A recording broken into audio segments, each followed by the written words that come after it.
He went from giving a date to giving a more vague date to never saying anything to now it's like. And for that guy, the weather developer that's been through so much stuff, people have accused him of the most salacious things, and he's basically gone not into hiding, but he stopped giving dates because of that. For that guy to tweet unprompted by an interview, we want the first iteration out by this date. That's what's interesting to me.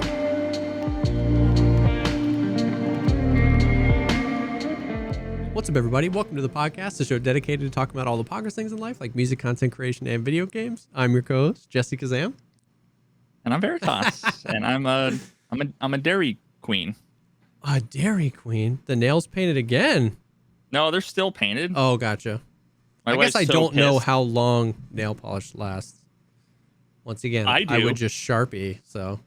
No, my wife's pissed because, like, 2 days after she does her nails, they're already like fucked, like chipping off and whatever, and mine are still like these, my dear, are gamer hands.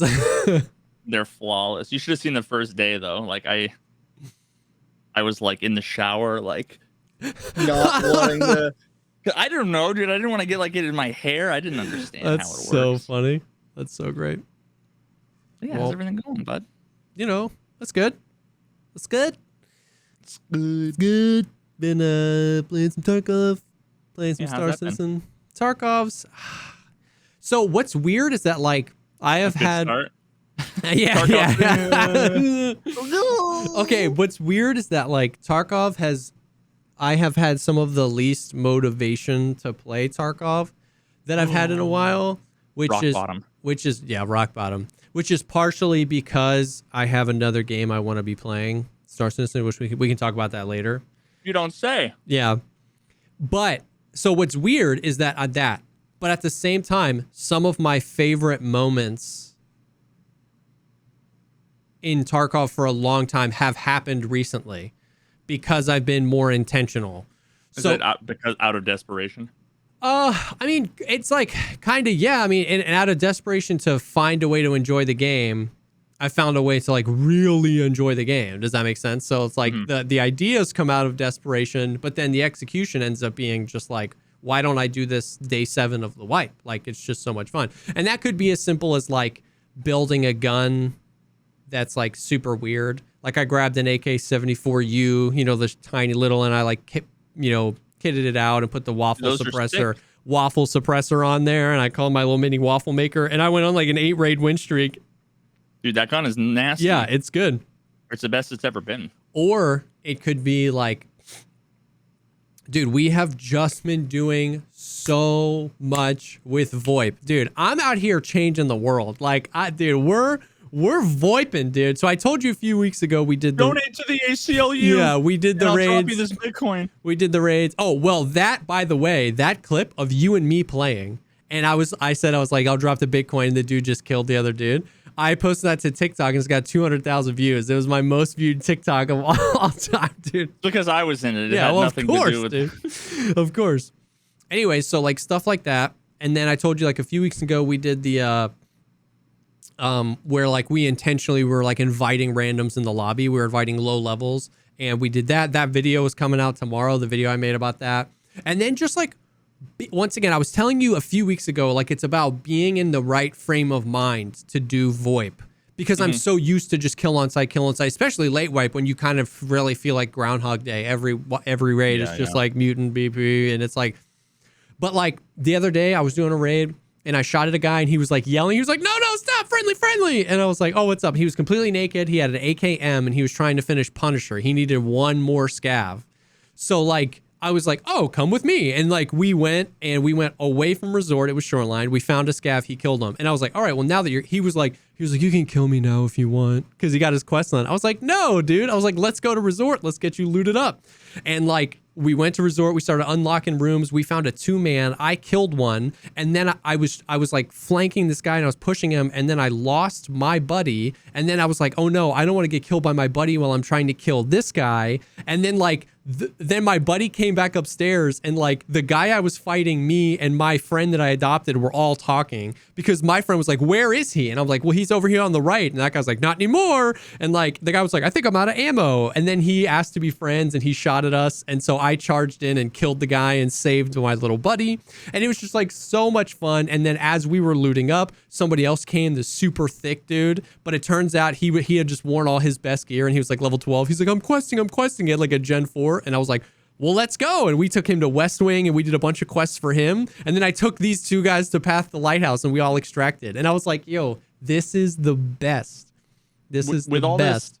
With all this like VoIP collabing, have you seen more or less or the same number of betrayals?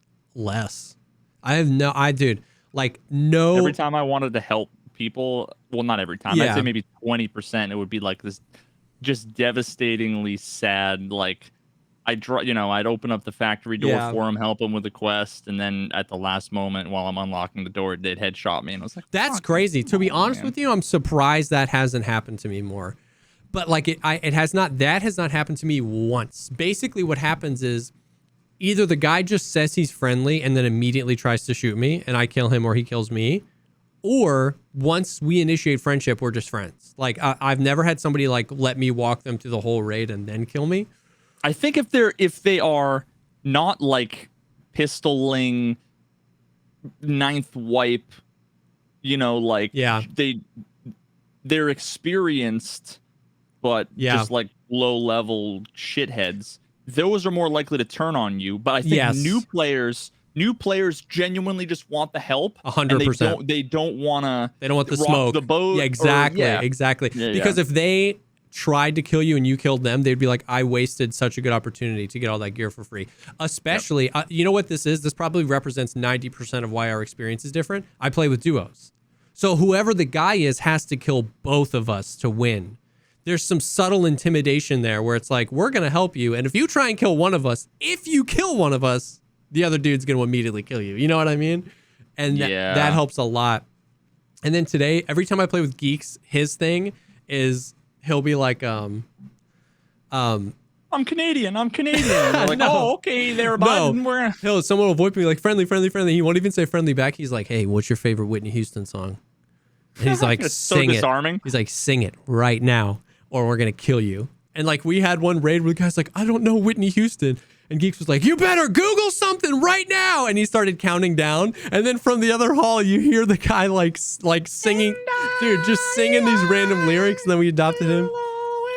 Dude, and today we did the same thing, dude. Today it was so funny. It was me, Velian, and Geeks we were playing. It is Whitney Houston, by the way.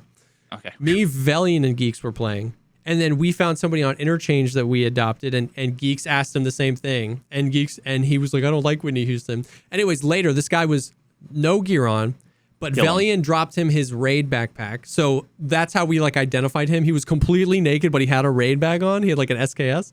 And we lost him. And we were like running down on the first floor looking for him. And we heard shots upstairs. And I look up and I just see the raid bag and the naked guy move and prone. And a scav is like beaming him. And I hit VoIP and I'm running up the escalators going, and I'm like, dude, and I'm like at the top of my lungs singing this through VoIP while I'm like killing all these scavs. And then we get him out with so much gear, dude. And it's been like, the guys are always like, no, dude, like you don't have to give me all this. And I'm like, dude, I swear to God, this is so much more fun for me. Like, take this. This is so much more fun for me than like killing 3 more Chads and then not having room for their loot and then dying 3 raids in a row. So it's like, it's weird. I've been like less motivated to hop on Tarkov, but then with any amount of intentionality, we're having amazing end of wipe experiences through VoIP. Like with any amount of intentionality, you can find some even weird stuff where like you VoIP with people when you're in a fight with them. You know what I mean? Like I killed one dude's friend on Woods and he was like, die, cocksucker. And I was like, no, you. And I like peeked him and point fired him. And it was just like so fun. So dude, I mean, that's just the nature of where we were talking about this right before the podcast with chat. When people are like, oh, I don't know why everybody's asking for a wipe, or, you know, people are only bored because they rush through the game. And it's like, no, I think a lot of people are bored because the game gives you there's quests, but otherwise, like, the game gives you nothing to fucking do.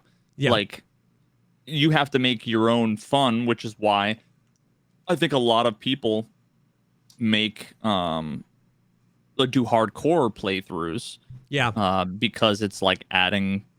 It's like I need some focus, some vision, Yeah. something Some that purpose. isn't just like do my quests, because Yeah. the quests either suck or you've done them 15 times, so you just kind of like lose motivation. For sure. We've been talking so much, me and Geeks and Velian, so much recently about a prestige system, which we've talked about at length in the podcast, right? It's not like this visionary idea, but just like how, like, and I was specifically talking about it through the lens of like, because one of the things Geeks brought up, rightly so, was like, you know, what percentage of the player base would prestige really? Like it's a very small percentage. And I was like, that's true, but it indirectly affects everybody, because I was like, you know, we were talking about like, would you rather come up against a level 70 with a mutant and Alton and a Slick, or a guy with the skill of a level 70 with an SKS and a trooper armor? You know what I mean? It's like that indirectly affects everybody, because how many times, you know, maybe not a ton, but how many times have you like gotten the drop on some guy and you shot him in the face, but he had an Alton, so he tanked it. So if that guy that you had the drop on was the same guy, but he didn't have the ability to have the Alton, it indirectly pushes out to everybody. And like, so I was on the Scav Talk podcast with Gigabeef and Church recently, and we were talking about this, and it was like, you know, how do you make stuff have value long term? It's like only just deleting everybody's account and forcing those things to be valuable again only lasts so long, right? It's like, how many times am I going to let you delete my account? But it's like, how much longer would the early wipe or even the mid wipe feel if you have all these guys at the top that normally no life it resetting their accounts? Because exactly what you said, how many of them already either A, delete all their money, B, reset their account, C, do hardcore accounts? It's like, let them do that on their account and give them a cosmetic or a golden dog tag or an armband or all three of those things. You know what I mean? And like I think people get so tripped up on like, well, how would they do it? Would they keep the kappa or would they keep the skills? Like, I think like that's the lowest on the totem pole. Like, you could figure out, you could have him keep the kappa, get rid of the kappa. You could have him keep some of their soft skills, get rid of some skills. It doesn't matter. It just feels like it would be so good for everybody. You know what I mean? Dude, they need to just call the feature. Don't make it prestige. Make it escape. Like, you escape. You hit the button that's like escape, and it's like, are you sure? And then that player has left. Yeah. And you know, maybe someone else is coming in, the number 2, and at that point you get to do the character creation. You pick a bear, you pick the voice, and it's almost like, hey, I'm out. I'm not going to need my kappa anymore. Yeah. Here's my kappa. Good luck in there while you're getting on the helicopter and they're getting off the helicopter. You know what? Or 100%. And like I said, you could do it a billion different ways, where you keep some of the things in the hideout or maybe not, or you keep a few soft skills, maybe not. You start with different stuff, whatever. But it's like, you know, think about what people do already just for a cosmetic. You know, people go crazy over interchange to get the tracksuit. People, you know, all the craziest barters always for like the Twitch Rivals armband, even though it's such a worthless item. Because it's purple and it's noticeable. Exactly. It would have to be flashy and obvious, so like a bright red with like a fucking hash mark for how many times or whatever. That would be sick. An armband that updated how many times you prestige would be nuts. But then also just like a top. Just like the Adidas tracksuit is just a top, and the 3 stripes are super recognizable. Something that's only prestige. Like people would do that. Like somebody was saying, like, whatever it is on the wrist should be a roller. Like one of the rollers. I was like, that would be so sick. You know what I mean? Doesn't the like, tracksuit have that? No, he's got gold chain bracelets. Oh, right. Dude, have you ever seen, this is relevant, but have you ever seen, what is that? Clipper Sonny, the TV show with the Into the Badlands. Have you ever seen Into the Badlands? I haven't. I don't even know if it got canceled or whatever, but it's worth watching. It's a sick show. It's kind of like this, not so much steampunk, I've seen previews for it. It's like an AMC show, right? I think. Yeah. But I don't know if they came out with any seasons. Yeah. But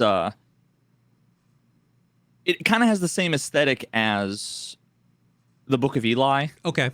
Yeah. Where it's like a post-apocalyptic kind of with a lot of like bronze and a mixture of like there's no guns. But like he's driving a motorcycle, but everybody uses swords, or whatever. Yeah, it's really fucking cool. But all the Clippers are basically like assassins that work for these different major. Okay. And they all have, I don't know if they all have them, but I know one of them at one point, the dude takes off his like shirt, his jacket, and his back is covered in like Roman numerals for every kill. And it's like his entire back is covered in like hundreds of Roman numerals. Can you fucking imagine if like on your arm you had a tattoo 100%, or, 100%. just some way of being like, it should be the number of wipes you've played. Yeah. And like the number of times you've prestiged. For sure. Just imagine coming up to somebody and seeing their whole fucking arm just covered in tats. And it's like, oh shit. Yep. Dude, Black Division, anything black. If it was like a Black Division armband, people would lose their minds for Black Division armbands. Like, so it's just one of those things where like, on one hand, the criticism of a prestige system is like, if I'm saying that I don't want the whole game to just be about these quests again, well, prestiging is basically just doing the quests again, but it's doing it in a way where people can choose, you know what I mean? Where like people, it extends the wipe, and it just seems like such low dev work, you know what I mean? Because like you can already reset your account, and it doesn't change when you're in the game, absolutely nothing has changed, right? It's just like, it feels like in a weekend you could be like, and it would be cool if you could open the prestige at like level 50, and then at level like 62, if you have Kappa, you get like a certain extra cosmetic, because you like get to keep the Kappa or whatever. So it's like, so if you don't want to grind all the way to 62 to prestige, you don't have to, but if you do, you get something specific. Like, it just seems, because I'm always asking, and it's such a small sample size, it's not representative of the community, but I'm always asking, and like people are like, yeah, new player here, level 29, I really am not looking forward to the wipe. I feel like I'm just getting used to it. And on one hand, wipes are good because it kind of allows you to mess up your account and not really care, and you get to reset and apply everything that you've learned. But at the same time, it allows for an extension of that. So I don't know, it's just like in thinking of, you had just said something about that, where it's like people need a purpose. It's like, man, prestige just seems like such an easy thing, and they've talked about it. I don't know if it's going to happen. I don't think it's going to happen anytime soon, but we'll see. Dude, I mean, yeah, like they come out with 1 million cosmetic items, they would just, I'm sure, I don't know however long they take. It must not be that long, just considering how they're able to poop them out like crazy. So just make one that, or maybe even have the community vote on them or whatever, because they would have to be, like I wouldn't do it for whatever that gold with like the skull armband. Oh yeah. To me, it's just so subtle. Yeah. I would rather have one that would be bright fucking yellow, even if it would like put me at a disadvantage at nighttime. But it's like, it's the same thing as the Twitch rivals. It's bright purple, but it's like, it gives you away, but that's why you do it, because you want somebody to know that you're wearing the Twitch rivals. Yeah. Dude, a beard. The first time you do it, you get like a 100%. Kind of a small little goatee.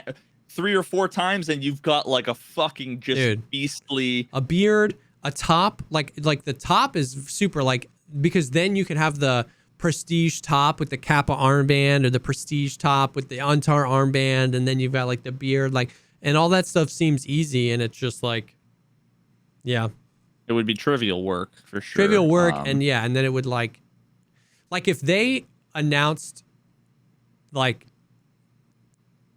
tomorrow, hey, we're adding prestige system right now, like I truly think that like thousands of people would prestige just like tomorrow, like, and then like I don't know how that trickles down to like maybe people who have stopped playing the game because they keep getting stomped on by Chads might come back because they think that there's less, like, you know what I mean? I don't know. They have more of a chance. It's all speculation, and I get that, and it's all subjective, but like at the end of the day, this is what we talked about with Voip. It's the reason why I think prestige is such a no-brainer. It's the same thing we talked about with Voip. Anything that you can add to the game that only has a net positive impact on a specific amount of players and has no possible way of having a net negative impact on everybody else, that's a win. Like if you don't want VoIP, you just turn VoIP off and your experience was the same. We said that over and over and over again. But a part of the community would enjoy this and they can add it, and there's no possible way it detracts your experience. And that's the same thing with Prestige. It's like if you don't want a Prestige, or if you're new to the game, there's no possible way a Prestige mechanic negatively affects you.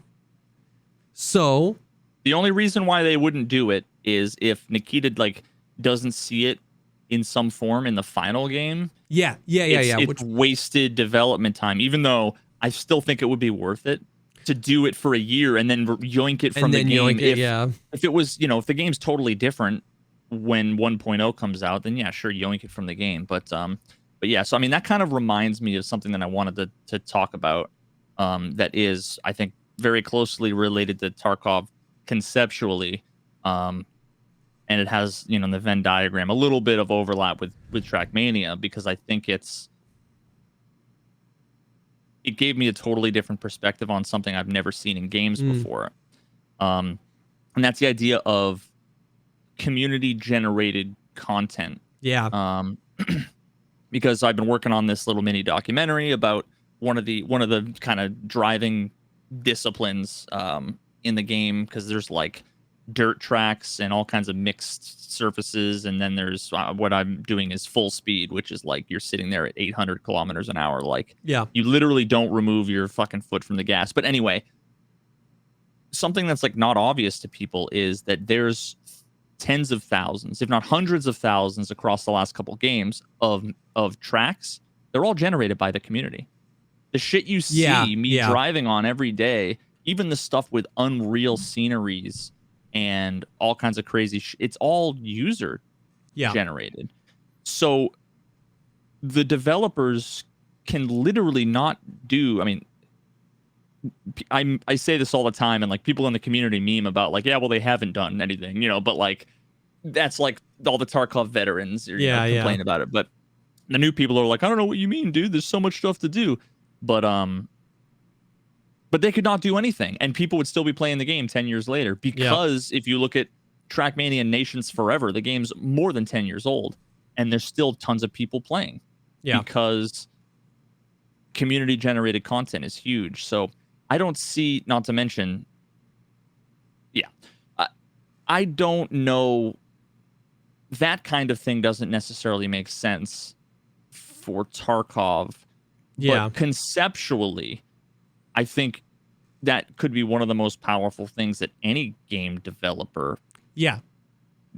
The ability to just have some way, and I don't know what it would be for Tarkov, whether or not it's like you can add new gun models to the game or whatever. Yeah. I don't know. I don't know of any way to do it. I mean, like, like it you look at games like Arma, right, which are basically built around, like the new Arma Reforger basically felt like it was like Arma like Bohemian Interactive asking the modding community to test their new engine. Because like Arma Reforger is like a remake of one of their older Arma games, but like on their new engine. And then like half of the presentation was about modding and like how they streamlined modding tools and like gave all sorts of stuff like that. So like people are playing it now, but 6 months from now, Arma Reforger is going to be lit because like the modding community is going to create, and they're able to create experiences like whole raids and all sorts of stuff. And it's like conceptually at a 10,000 foot view, that would be sick. But like, I just can't see Tarkov ever handing over tools like that to contracts or players. Pay somebody. I'm going to put up a bounty. I'll pay you 1 million rubles if you can go get me the Twitch Rivals armband that I need for Kappa. Yeah. You accept that contract and then you race to try to fulfill it. That'd be kind of sick. And all you would need to do, I mean, it would be kind of like how they it's at fucking Mad Libs, dude. It's how they basically make the quests today. Yeah. You say the price that you're going to offer, or maybe it can be items, kind of like a flea market thing. Yeah. And then define, is there a specified map? Yes or no. If there is, it's a fucking drop down. give it a almost like a forum post, a title and Yeah. a description. Add those two things, and then say required, and then an item type. Checkbox for found in raid. It's basically the flea market UI. Yeah. But it would create a thing that would just be posted on a list somewhere. Yeah. Think about it. Like, yeah. all I can think of right now is fetch me shit I need for quests. Yeah. But it's almost like business yeah. like stuff. Yeah. The be concept of like user generated quests. You know what I mean? Yeah. Yeah, 100%. I mean, dude, Star Citizen has that like right now. Like Star Citizen, you can, if you're, so like they added unconscious states. And like if you go unconscious, you can send out like an emergency medical beacon, and you can set like, I will pay this much if somebody can come revive me. Because when you die, you lose everything you have on you now, similar to Tarkov. So like if you spent all freaking day mining and you've got hours of work on you, and you're like, you get hit or you die to dehydration or the atmosphere or something, you're like, oh geez, I don't want to. So you can like put out a ping. Or the same thing, like, right, if you're hauling cargo, I go to a place, I spend 4 million credits on filling my big ship full of cargo. I don't want to get pirated because like right now there's even pirates. So you can like just put out a beacon, and everybody on the server gets a notification, and it's like, I'm requesting security to just take me from here to here. I'll pay you this much. And you can just accept the beacon, and boom. So like there's a little bit of that. Imagine you die in dorms. You put up money as a contract for scavs to say, I died in dorms. Maybe it's a radius. Yeah. It's not the exact place. Go get my shit back. Yeah. And if you're a scav, you can accept it, and then you'll spawn in on the map where just like a scav run today. Yeah. And you'll make a beeline for dorms and see if you can find their body and loot them. And then if you can extract with some or all of their gear, maybe they get some cut of the value, or you can pay them, whatever, and you get your shit back. That would be super interesting for like quest items and stuff like that. Like, or even just like requesting security to go do a quest. I have to kill Sanitar and I want some people to help. You know what I mean? Like I have to be the one to kill Sanitar, but like at least. And if they kill you, you get fucking punished. Yeah. Sorry, if you kill them as a hired person, then you get fucking punished real bad. You have to pay like a fee or something. Yeah. So these are all like obviously, just 1 inch deep ideas, but like there's the concept of player-driven quests, player-driven content, player-driven, just like that has potential for so many different gameplay loops and extending the like reason to just like log on another day and do more stuff. You know what I mean? Like it could be really cool. It could be really cool.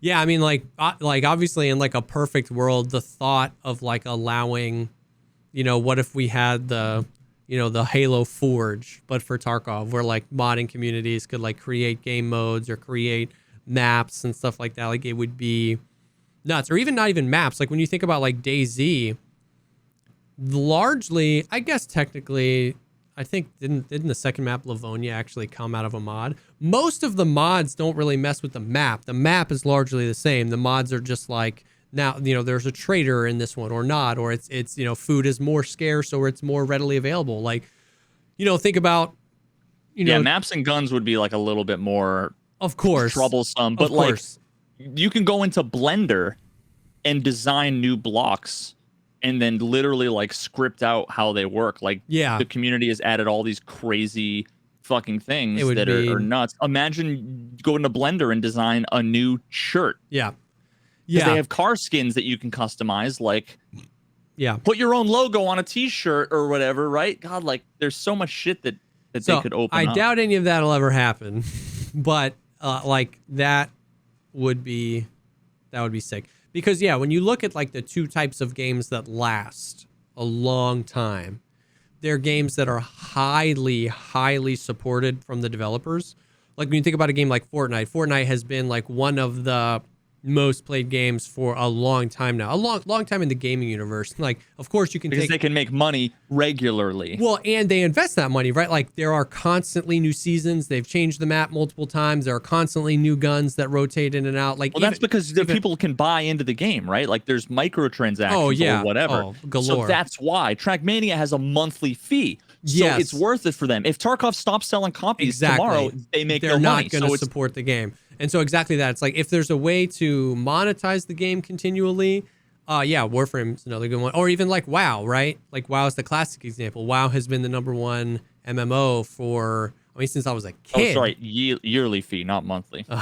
Since I was a kid, you know what I mean? So like, there's like two ways games last. It's like when the game can make money continually and just invest continually, or then you look at some of the other games, like DayZ has been around for a really long time. Like, Rust is not a new game, right? Rust has been around for a really long time. These games not only continue to have a player base, but I'm pretty sure in the year 2021 or 2022, DayZ had its all-time high player count. Like, these games not only just last, they also thrive and grow. And that's because those games don't have a recurring revenue, but they give the player the power to create experiences in some way, shape, or form. Yep.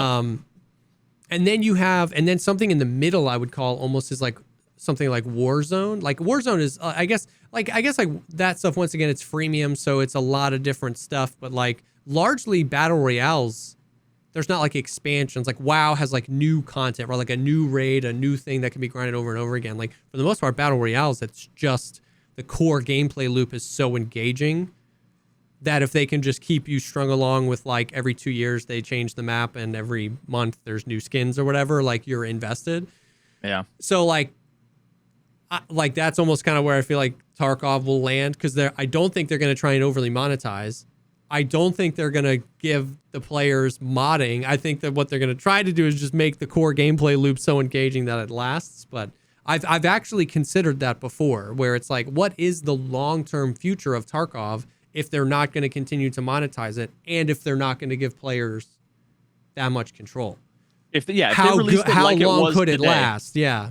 If they released it like it is today, I think they would have 80% of the player base after 6 months would fuck off elsewhere. They would have new people trickling in every now and then, and there'd be... No, I agree. If they announced like, this is 1.0 and we're not doing any more wipes ever, I think 6 to 8 months from now, it would be, exactly like you said. So now we know that that's not how they want to do it. We don't necessarily know what their current goals and plans are around things like open world, map to map travel, what their end game is for the economy. But that's almost scary. Is like, we don't know those things. I don't see them giving us modding support, and they've been very vocally against. Now, and then on the other hand as well, is like, not every game wants to last. So, like The Last of Us, there was no plan to, like, we want this people to be playing this game, we don't grow our player base month over month for 10 years. That was just like a game and you played it and it was fun. But this is like, this game has been in active development for like 4 years with people playing it. There's tons of hype. Every time there's a wipe, they're crushing records. There's hundreds of thousands of people. And it really does make me wonder if they've thought about it and what their thoughts are about, like, how do you keep this game going, even medium term, without monetizing it, which gives you a reason to continue to develop, or giving the player the ability to develop. I don't know. This is the first time I've ever said this before, and part of it makes me sad. But if the game wiped tomorrow, I don't think I'd play. If it wiped tomorrow, you wouldn't play? Maybe in a month. Yeah. And it also depends what comes, right? Because I am... I mean, sure, if it was some massive thing, I don't even know. I can't think of anything that would... If Streets came tomorrow, you'd want to check out Streets of Tarkov. Maybe. Well, dude, maybe you're down. Maybe you're down worse than I thought. No, the thing is, yeah, it's not a negative towards Tarkov. Yeah. I've just kind of fallen in love with something new, which makes total sense. Yeah, like, I'd never have dreamt about Tarkov, and I've only played Trackmania for like 7 weeks, and the last 2 nights I've had Trackmania related. Really? Dreams. Dude, that's sick though. Like that's dope. That's a good thing. Like that's a positive thing. I get so excited, and I say that all the time because I get people that come into chat. They're like, "Oh, you're done with Tarkov forever?" And Yeah. it's like, no, but I just tell them that I'm really fucking excited to make content and to get better and whatever. And the community is so fucking awesome. And almost unanimously, I'd say 95% of the responses I get is, wow, that's really sad. It's like, not for me. Yeah. Like, I'm happy for the first time. Yep. Yeah, it's so weird how like they think something is bad for you based on how they view your career. It's like it's not even through the lens of their own career. Like they think that you're playing a game you love, but at less numbers, so you must be down bad financially. You're probably going to be homeless soon, but you're having fun. So you're going to be homeless, but be having fun. Like, that's pretty sad. It's like they don't even know what, like, they're looking at it through such a distorted lens. You know what I mean? Only it's the like, toxic people think about money. Yeah. Like the dude who came in and was like, wow, you're fucking hit rock bottom, dude. Yeah. It's like, but like, no, I think they think it's sad because they see it like their parents got divorced, and it's like Tarkov is their mommy and I'm the daddy. 100%. Because it's also sad when I'm playing Tarkov, people like message, they're like, you have to be tired of this game. You know, it's sad that you have to keep playing to survive. Yeah. And it's like, so it's sad if I keep playing the game because I've got thousands of hours, but it's also sad if, well, you can't make a living off Tarkov anymore, so you have to play Trackmania. That's pretty sad. It's like, okay. Yeah. It's weird. But then, it's weird, bro. Like, I don't. Yeah. Especially from like, I'm a little jaded with this stuff because I have been like, not burned, but have had so many weird interactions and whatever where people who I've never seen before, sometimes it's their first time chatting, have this weird, seemingly disingenuous, I'm sure lots of them are genuine, but like this weird concern where it's like, what? Dude, you look like really depressed. Oh my God, I'm concerned about you. It's like, I don't fucking know you. Like, don't say dumb shit like that. You know, imagine you pull up to fucking Subway to grab your food, and the person behind the counter you've never seen before, and they're like, "Wow, you put on weight, or are you sick, or whatever?" It's like, "Fuck you!" Actually, like I slap you in the mouth. Yeah, like, and a better analogy for that is to take it one step further, because these people in chat aren't necessarily people we've never met before, but they're people we've never experienced real life with. So what I love, take that analogy. Imagine you went to Subway every week for like 4 years, and you get the same guy. And so it's like you both enjoy seeing each other. It's like, oh, hey, what's up, Steve? But you also know you don't know each other at all. And when that guy, like if a random person was like, you look tired, you're like, you're rude, but whatever. But when like a guy that you know, but you know you don't know is like, have you been putting on weight? And all of a sudden it's like even more offensive because it's like, you know, you don't know me because you make my sandwich every day, bro. Like, you know what I mean? So it's like, a guy on the bus sees you and your wife every morning going to work, and she's home sick the next Monday, and she's like, "Oh shit, marital problems." Yeah, like, did you get fuck the you, yeah, dude. exactly. That's what I'm saying. So it's like it's almost and they're weirder like that they're concerned for you. Yeah, it's weirder that they're in chat all the time, and then they think that it's like, I get that all the time. It's like I don't even respond because people I don't know why. It's just like when people are like, "You look tired, bro." Like, are you okay? And the hard like, part is, shut up. The hard part is that like a lot of those folks are actually genuine. Yeah. They just don't realize how weird the interaction is from our perspective. Yeah. When it's like if one of my subscribers for 3 years, and it's not because they pay money, but it's like I know their name. They've been here for years. Yeah. When they send me a message and say, you know, they're concerned or whatever, that's different than first time chatter. Hey, dude, like if you know, is everything okay? You know, your numbers are down, and it's like, what the fuck? Yeah. You know, but like again, some of them are actually being genuine. For but sure. This is almost like less of me complaining and more almost like a call. Some advice, like for those of you who are genuine, who are YouTube commenters or Twitch chatters or whatever, just try to empathize with what it's like to see thousands and thousands of people every week, and to have, you don't know what someone's feeling, what they're thinking, or why they're doing what they're doing. And maybe it's not even streamers, maybe it's just anyone online, maybe it's your fucking boss at work or whatever. Just like, be more careful about what the fuck you say to people and in what situations. Cause it's 100%. It's interesting. And exactly that. It's like, some of these people truly do come from a place of it's being genuine, and I trust that. It's just that over the internet, there's like a gray area in between. Like you said, somebody like, one of my mods, I've never met Dart Runner, I've never met Reverse, but they have like, they're mods because they've been with me from the beginning. They've been in for years. We talk all the time. They help me out. If one of them messaged me and was like, hey, like, you've been looking down, like, I just want to make sure everything's okay. Like, they know, like, that would be like totally fine. And then, they know what's going on with you. They know you. Yeah. And then below that, you've got totally inappropriate, which is like first time chatter. And they're like, oh, you suck. I hate you. Like, why don't you play this game? But there's a gray area in between where it's just physically impossible for the streamer to know what's happening in this gray area. Are you trolling me? Are you being genuine? Have you been lurking here for years and I just didn't know? And you're like, I don't know. And so, dude, why is your viewer count I don't so know low? how What to happened? react to this.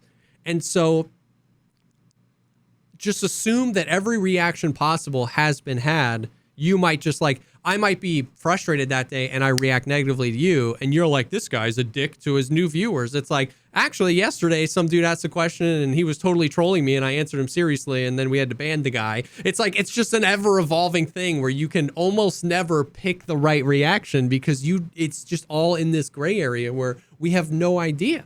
We have no idea. Yep. Yeah. So how depressed are you though that you have to stream Trackmania? Oh my God. Yeah, I know, dude. I would much rather make slightly more money playing a game that makes me miserable, in which the community is obviously not. I hate that I have to caveat this, because when I say the community, I don't mean the whole community. I just mean like in general the lowest of lows can dominate. Especially on your worst days. Dude,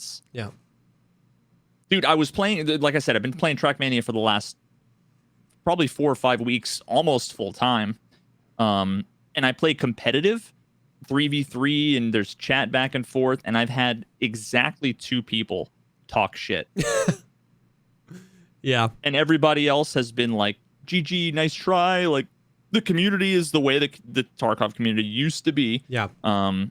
But then I was also streaming for fucking 14 hours. I think it was yesterday. Jeez. And someone was like, hey, dude, I know you're not playing Tarkov, but can I ask you a question? And they asked me a question, and I was basically like, it was about like cheaters in Tarkov, and I was basically like, and about software related stuff. And I just laid it out for him. I'm like, bro, here's the way it is. Like, someone was saying like, it's impossible to have a radar or whatever it was. And I'm like, okay, dude, like, here's my, you don't want to listen to what I'm saying. I was like, fine, dude, believe what you want. And then 3 people commented, with 2 of them had EFT in their name, and were like, wow, you're such a miserable, depressed piece of shit. Like, I'm like, I've been playing this game for a month and have not had a single bad thing. And in the 6 minutes I've talked about Tarkov, the trolls come out of the woodwork, and so it's like, fuck, dude. Like, it makes me more glad that I'm in a different category, because I need a fucking break. I get it. And I'm coming out with my first Trackmania video, 52 minutes long, dude, either tomorrow or on Saturday, and it's fucking amazing. It's I'm epic. Excited. I can't fucking wait. But yeah. Enough about Trackmania, because I can read the comments fucking already. No, dude, I don't care about that. I love talking about stuff, because I want to talk about Star Citizen later, so freaking screw it. But yeah, Tarkov's been whatever. There's been, I wrote this down, dude. I had the craziest experience. So like geeks, or somebody was asking me the other day, like, somebody that took a break from Tarkov asked the question, have you noticed any more like rage cheaters? Because like in theory, if RMT has affected people who bought cheats, are just like so now they're just like killing people. And I was like, not really, but I did, dude. The other day we were playing reserve, and I don't know if this was a combination of cheats and bugs, but the dude was cheating, and he was like, me and Valiant were underground in reserve, right? And we're moving around, and all of a sudden, the game goes completely black, and the little flashbang thing comes up. And me and Valiant both got hard flash. There was no audio, no grenade pull, no tink, tink, tink. I've had that before. Boom. Exactly. So I was like, maybe that was an audio bug. But like, how startling is that? She's like, and I was like, Valiant, I'm blind. And he was like, me too. And then Valiant was getting hatcheted in the leg. He was like, whoosh, whoosh, and he was like, I can't see him. I can't see him. And then he ran around, and our vision came back, and there was nobody. And he kept getting hatcheted in the leg. And so Valiant was like, over Voip, it was like, there's a cheater, there's a cheater. And then we started hearing through the walls the grenade pulls of flashbangs. And it was just flashbangs. And we had previously adopted a guy in reserve. So we were yelling over Voip, like, there's a demon. And so we ran all the way to D2. And we ran from underground, we ran all the way down to the D2 bunker. Okay. Was he getting hatcheted all that time? No. We thought we ran away from him. We were like, run. We went all the way down to D2, and then like we got to D2, and Valiant found like the COFDM thing, and he was like, yo, and he was trying to give it to the guy. He was like, come on, yo, take this. And he was like, oh, I don't have flea market yet. And we were like laughing, and then we heard chink, boom, all of us flashed again. We were like, what the hell? So we like ran out of D2, and then we started hearing the hatchet sound again. So then we ran back to D2, and through the walls I hear, hey Jesse, love the content. And I was like, oh my God. We were like freaking out, dude. And he just let us go and out of D2. He was talking to us through the walls. We never saw this dude. Dude, you know what? All the wall hackers. It was crazy. Dude, all the wall hackers and aimbotters and whatever, that's the content, the community generated content. But it was There's crazy. your community generated content. Your modding community. Dude, he didn't kill any of us, so we couldn't report him. It was so weird, bro. It was so weird. Dude, you gotta in like 3 seconds open up your thing I know. and like report Voip. We should have. We didn't think about it. The guy was voiping. Valiant was voiping. I was voiping. We were freaking hearing hatchets and flashbangs. He must have thrown 8 flashbangs at us, dude. But even then, it's gonna go in the bottom drawer for Voip report. Yeah, 100%. And they're not, they're not gonna detect that they're cheating or whatever. So. Dude, it was the craziest thing. He didn't want to kill us. He was just trying to get a laugh. And I mean, it was low-key hilarious. Like afterwards, we were laughing. But it was like Banana Man and Wadu with Shroud back in the day. They were breaking. Shroud got banned from the game because he was teaming. But the fucking clip where he's in the car with Banana Man, drives off the cliff, and you hear, no! Have you seen that clip? Dude, it's the greatest. Banana Man is in the passenger seat. Shroud's in the driver's seat, and he's like, hey, Shroud, what's up? And he's rolling through, drives up to like full speed off of a cliff, and at the last moment, he jumps out of the car, and you literally hear via Voip, no! As he goes flying up, Shroud, why? And it was like, that was some of the best content ever. Yeah. So it was super weird. Other than that, I haven't been coming across too many cheaters, at least ones that I've known about. But like, that was some S tier content. It was a crazy thing. I didn't even know you could like, I don't know where he was. He wasn't like flying through the walls. He was just like not in the map. He was like, he opened up his console and said player.alpha equals 0. And yeah, dude, he was just gone, dude. And Velian was like screaming at the top of his lungs. It was so funny, but it was also terrifying. So did you want to yay, nay? I just truly don't know anything about it. I know a decent amount. Other than that sentence, I know a decent amount. Okay, if you think there's relevant discussion, I'm down.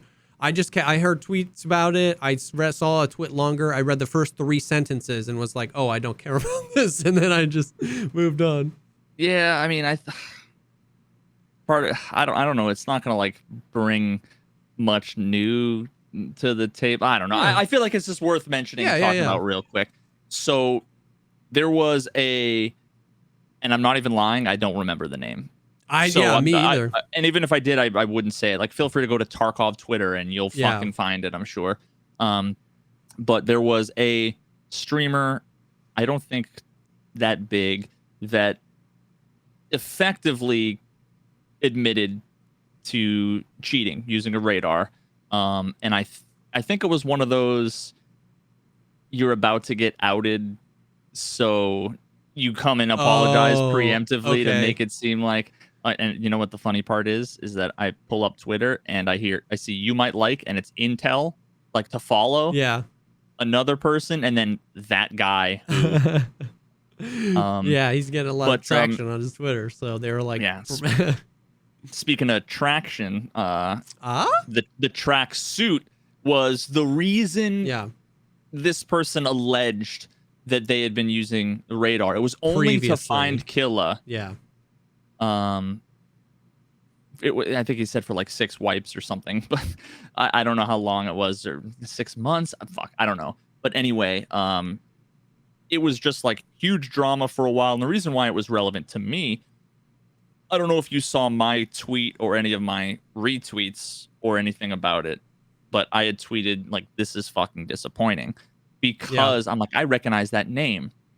And I went through my Discord messages and pulled it up. I did see this. And it was October of 2020.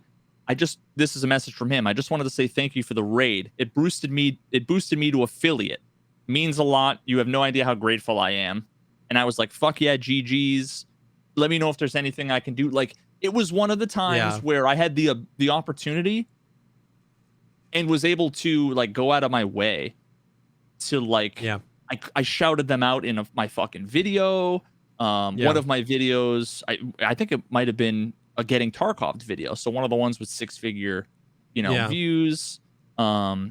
Even had a friend that was like, dude, my friend is a really huge fan of the podcast. He would love it if you just said hey to him. And I got his name and I talked to him on Discord, and it was just a kind of a fucking Debbie Downer. A bunch of people were like, dude, it's not your fault. Like, don't feel bad. I'm like, no, I don't fucking. Yeah, you don't feel bad. It's I don't just feel disappointing. Bad.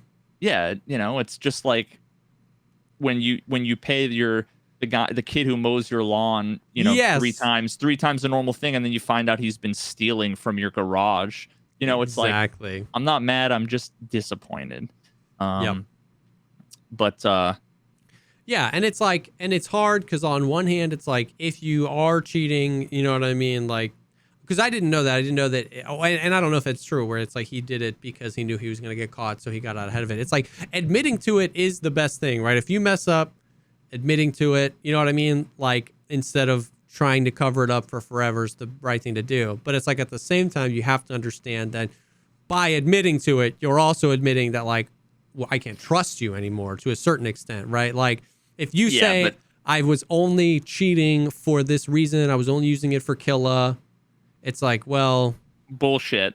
Would you turn off other players and you never use that information and blah, blah, blah? And 3 days ago, if I had asked you if you're cheating, you would have said no. So now that I know that you are cheating, it's like, I'm glad that we know now, but I also now am not going to trust you at all if you're saying, like, I never used it for players, I didn't use it for the tournament, like, I was only in the Discord for the tracksuit. So it's like, it was that he was in a tournament for real money.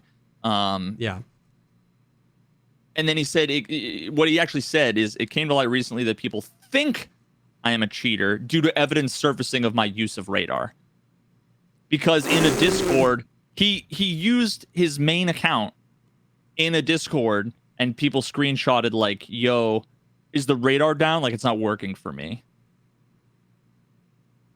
And this was like a couple weeks ago. He was in exactly 1 week ago. He was in a fucking, I think, an evasion tournament. Oh, and the reason why this came across my desk is because he messaged me and was like, I need to get in contact with like the moderators of evasion who ran the tournament. Okay. And I gave the information because all my history with him was me going out of my way to help him and him being thankful for it for years. Yeah. And then sent the information over, and the person I talked to was like, oh yeah, this fucking kid just got found out for cheating. And I was like, I'm sorry, what? Like, you get me involved in this now, telling me to be like a middleman between you and the... Yeah, so anyway, it was just fucking disappointing. Dude, it's come to light that people think I'm cheating for my use of radar. What a great sentence. And it was even worse in that it was a half apology with a justification that was almost bullshit. And then all of the comments and all of his responses to everything was like, fuck you, nerd, you're mad about pixels. Like, so it was really the worst kind of response ever. Like, it's not the way... He even commented on my thing, and he was like, sorry I let you down. I was like, don't fucking apologize to me. Man up, take the L. Yeah.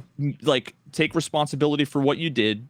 People make mistakes. It's not the fucking end of the world. You cheated in a video game. It's shameful, but it's not like you murdered someone. Yeah. Move on, get over it, never do it again, learn from it, and fucking own it. Yeah. You know, that's the lesson here. Yep. Nobody needs to harass him. Nobody needs... Like, 100%. his streaming career is already fucked enough. Like... Just 100%. It's like dude, it's the worst thing on both ends. Like I see like little microcosms of that all the time in chat when like some dude is kind of like short or a little argumentative, and then like people in my chat are like, hey dick, why don't you get out of here and never come back, you filthy sack of... And it's like, whoa, like your reaction to his dick thing is a dick thing, like, you know what I mean? Like, so when it's like when the reaction to the bad thing is as bad almost, or like as bad in a different way as the bad thing, it's just like this kind of eye roll all over. It's like, man, nothing productive is happening here, you know what I mean? And that's frustrating in its own right. You set off a car bomb and I nuke you, and then you nuke me and now the world's gone, you know, like... Exactly. It's so yeah, I saw that. It's exactly that. It's like, it's really bad, but it's not that bad.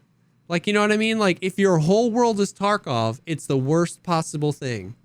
If you've ever gotten up from your computer and experienced other human beings, it's just like, let's move on. You know what I mean? It's like, it's all about perspective. It's like, it's just like, let's move on. It kind of reminds me of the whole 7 days of, or 10 days of, 12 days of Christmas DMCA thing with Pestily and that song. Yeah. I remember going into chat, and it was like the dude went from having 20 daily viewers to having 300, all basically saying, you're the biggest piece of shit in the world. I fucking hope you die in a fire. You know, and it's like, God almighty, like 100%. That reaction is what makes people look... It's what makes the people on the other side often get defensive and double down.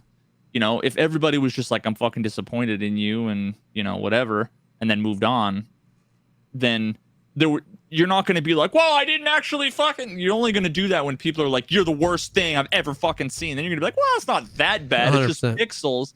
Yeah. So anyway, wanted to get that out of the way. For sure. For sure. No need to dwell on it. Yeah. Yeah. It's just whatever. Just don't be a dick on both sides. Don't cheat and don't overreact. Just be okay.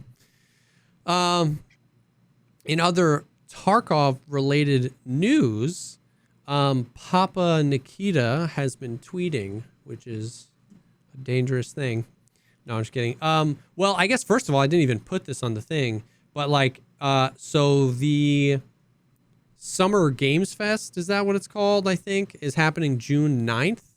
And do you remember, like, last year, BSG came and was a part, and there was like a 20-minute interview with Nikita, and that's when they showed us the Cost of Concordia trailer for Streets. And it was like that whole new, and it was like, oh, this is sick. And they did a little 20-minute interview with Nikita, and it was like, that was it. Like, it wasn't like a 2-hour thing feature, but they were at the Summer Games Fest. And by the way, that was 11 months ago. We got that trailer for Streets where they said it's done. Is that when you were like, it's going to be next weekend? I know it. I said Streets this year for sure. I'm planting my foot on it. And then right after that episode aired, Nikita they did a Tarkov TV live where they're like, it's going to be next year. We're doing Lighthouse first. Anyways, so the Summer Games Fest like tweeted out, they were like, only like 14 more days until the Summer Games Fest. And then the official Escape from Tarkov Twitter commented something. It was like the shaky eyeballs or whatever. So I'm imagining that we're going to get some sort of similar thing. Like, I don't think people's expectation of it should be any sort of like concrete info, because like they would just do like, if he wanted to talk to the already Tarkov community, he would just do a podcast. Like, I'm assuming that this is more of like a marketing. This is like a wide thing. This is the Summer Games Fest. You know, hundreds of thousands of people watch it. It's like, it's probably going to be another Streets trailer and an interview with Nikita where he's going to more talk about it from a surface level if you've never played Tarkov before, and not talk about it. But it's cool at the same time that we might get a little something. And then yesterday, Nikita tweeted, and he was just like, Tarkov TV next week, maybe, ? And that's what I want. I have no really, I don't like care what it's about. If they're like Lighthouse expansion, Wipe, Streets, I don't care. I've just been, an update. I'm just like, that's where I'm at, is like, whether they intentionally did it or not, they hardcore blue-balled us with the like, we're taking the traders away, and then we're taking the flea market away, and we're extorting you for 1 trillion rubles, and it's all culminating to absolutely nothing. Have fun in Tarkov for a few weeks with some random events. And we're officially like close to the 6-month part of the wipe. So I don't care anymore what it is, but I was just excited. I just want the Tarkov TV. I want the 2-hour Nikita info dump. I want to know, you know what I mean, what's happening. So that was exciting. Well, what if there's 7 streamers all asking, when are you going to add the fucking P90 XL to the game? And I'm glad, dude, they haven't done, like, have you noticed it's been like a proper year and a half or so since they've done that type of podcast. Like, all the recent ones have just been them in their office talking, which is so much better. It's been a while since they've done the like 7 streamer roundtable. Why do I feel like they did one more recently than that? They're breaking those off, and they're doing like the Sherpas do a podcast, and like the emissaries do a podcast, and like every once in a while Nikita will drop in. Oh, maybe that's what it was. But those are like largely driven by the emissary or the Sherpa program, and then like he might drop in and get asked a few questions and then peace. Yeah. So I like this a lot better, especially the most recent one they did, where they were like, yeah, we're going to add the Rhino. And then it was like a Stinger transition. And then it was an already preloaded video of the Rhino, and not like Demirka trying to run around finding something to shoot with the Rhino. Not Nikita clicking through his fucking Dude, the file old system. School Nikki leaks where he literally would like share his desktop and like double click on folders. Well, wait, wasn't that the good old days, bro? Wasn't that basically like, we want to get into more detail on this stuff, but not today? Like, I'm assuming that the Tarkov TV is going to be a bigger extension. Yes. So the last podcast they did, which was about 2 months ago now, it was 45 minutes long. And he was like, there was a lot more we wanted to talk about that we can't. There's going to be more details later. So I do think this one is going to be a pretty meaty one, especially since the next tweet he tweeted, was just the words "broken English bear voice."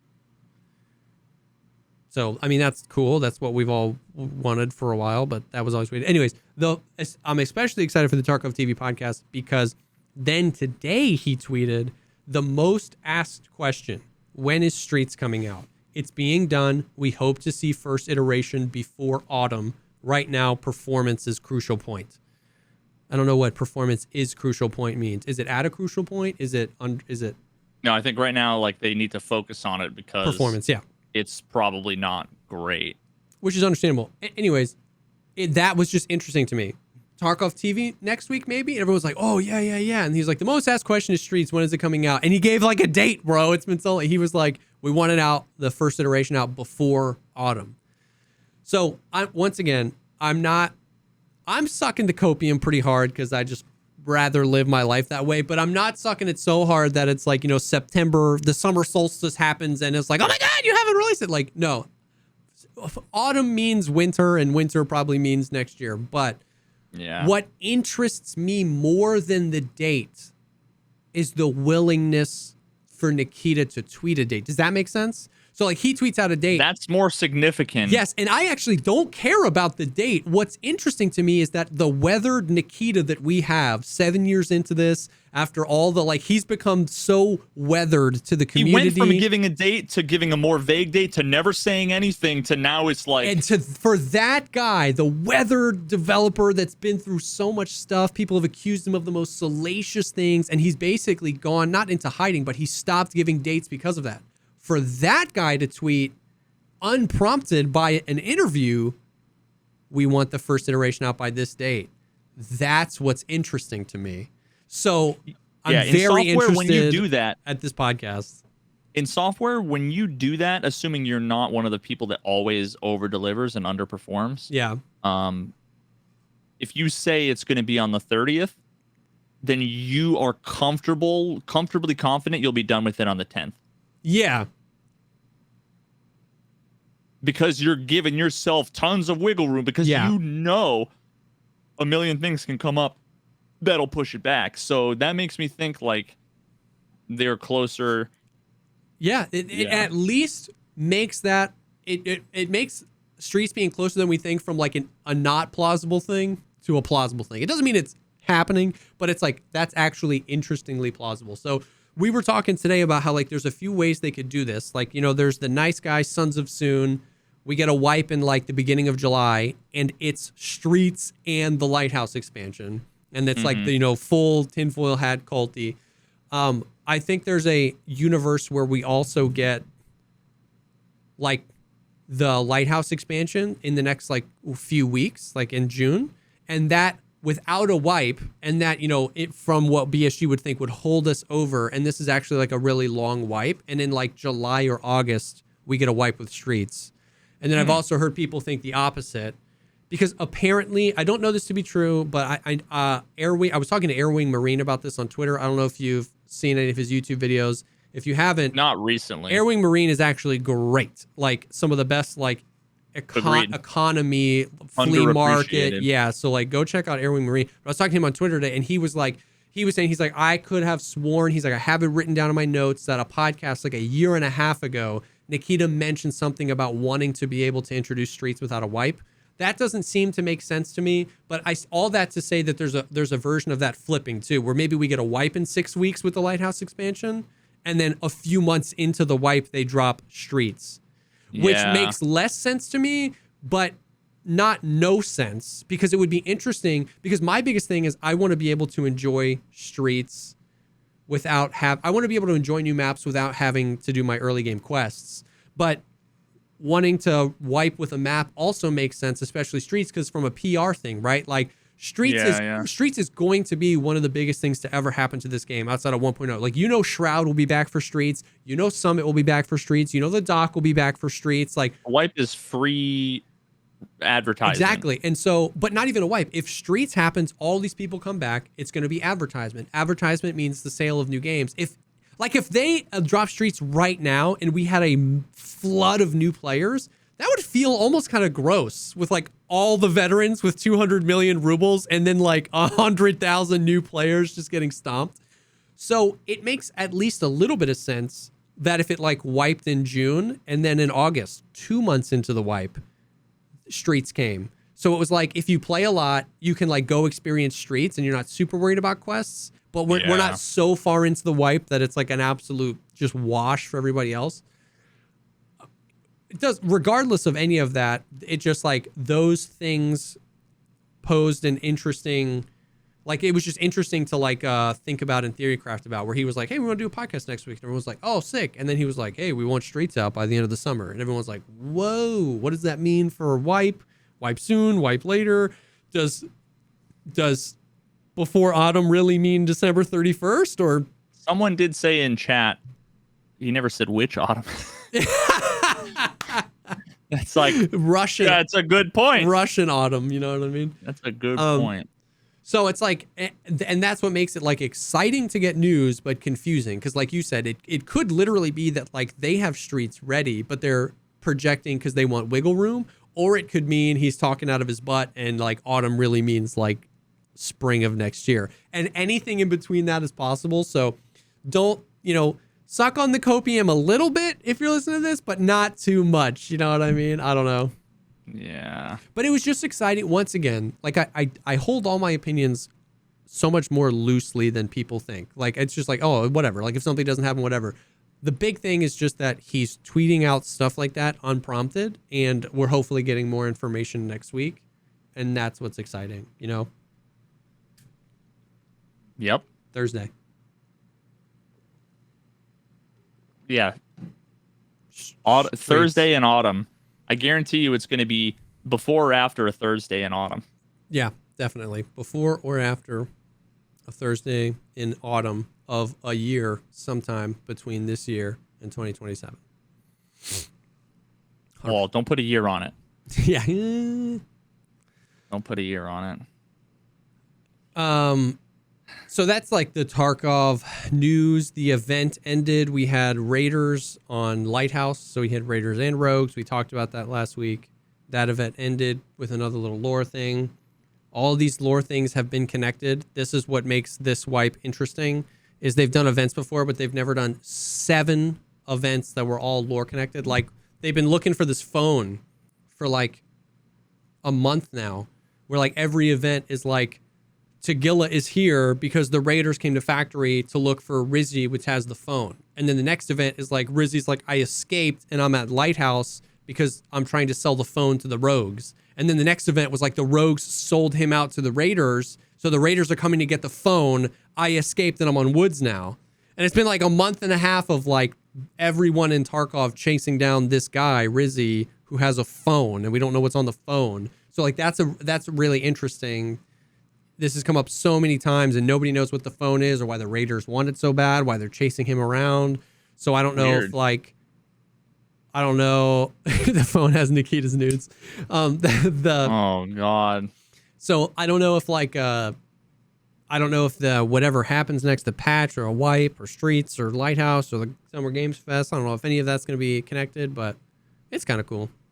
I still like it. I still like the lore stuff. I was watching a few videos, some news videos, a few one peg videos, just to like podcast is coming up. I was eating food, might as well watch, you know, to get up to date.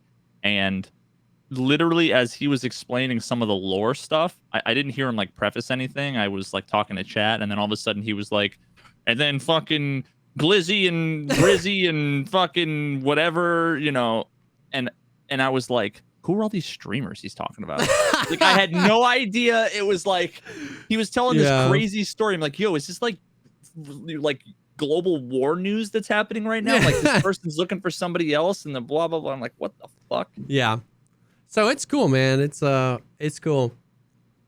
Dude, we'll see. We will see big time. Oh, so like we don't have to get into this because we always get into this. I mean, we can. I don't care. We're an hour in. Flea market stuff. So they're continuing to double down a little bit on the RMT stuff. The LBT rigs, which are the rigs that like if you were to try and put one in your stash, it's 3x3, so it's like the size of a gamma. And when you open it, it's got 2x2s, so you can put 2 helmets in. It's got 4 magazine slots and I think 4 single slots. And so like what like the labs gamers will do sometimes is they'll bring 4 of them in a raid backpack because you get so much space, and the 2x2s mean you can just like stack helmets and helmets and helmets and helmets. Well, now you can only have 2 of those on you. So if you're wearing one, you can pick one up, but then if you come across a raider with one, you can't put another one. You can't pick another one up.